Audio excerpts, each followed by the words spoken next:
السلام عليكم ورحمة الله المتتبعين الأوفياء لقناتي اللي هي قناتكم قناة أختكم أم إسراء في إسبانيا. كيف ما كتشوفوا خوتي نهار جديد، فيديو جديد مع أختكم، فلوق جديد. صراحة شحال هذه ما شاركتش معكم شي فلوق أو شي خريجة لشي مكان.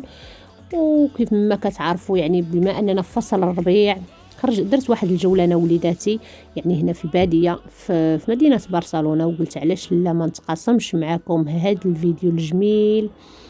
صراحه اللي كان واحد النهار زوين بزاف، الجو مشمس، طبيعه، وعجبني بزاف المنظر، وقلت اكيد غادي نشاركه مع خوتي. انا كيف ما كتعرفوا يعني العديد كاين بزاف ديال الناس اللي متشوقين لهاد المناظر وهاد الطبيعه وهاد يعني كيف ما كنقولوا الجو نقي. الانسان ضروري كيخرج مره هكذا يغير من الروتينات ديال المنزل او العمل، وتا النفسيه كترتاح اخوتي. صراحه انا من العشاق ديال الباديه، والله العظيم ما كرهتش نكون ساكنه فيها الصراحه. هذه هي الحقيقه. المهم خرجت انا وليداتي وعجبني الجو بزاف، قلت اكيد غنشارك مع خوتي ولو يعني بعض اللقطات اللي زوينه. كيف ما كتشوفوا الحمد لله كنصبت الشتا مؤخرا عندنا هنا في برشلونه، والحمد لله الدنيا خضراء والجو نقي. المهم تبارك الله ما شاء الله كل شيء الحمد لله موجود.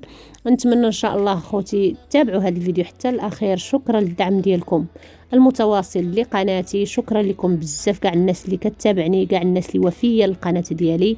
كنشكركم من هذا المنبر على اللايكات ديالكم، على لي كومونتير. نخليكم خوتي مع باقي الفيديو. نتمنى ان شاء الله خوتي يعني ندخل عليكم ولو واحد شويه، يعني تبدلوا معايا الجو. نتمنى ان شاء الله هذا الفيديو ينال الاعجاب ديالكم، وكنوعدكم بفيديوهات ان شاء الله جداد، فلوقات جداد، وصفات جداد ان شاء الله يا ربي.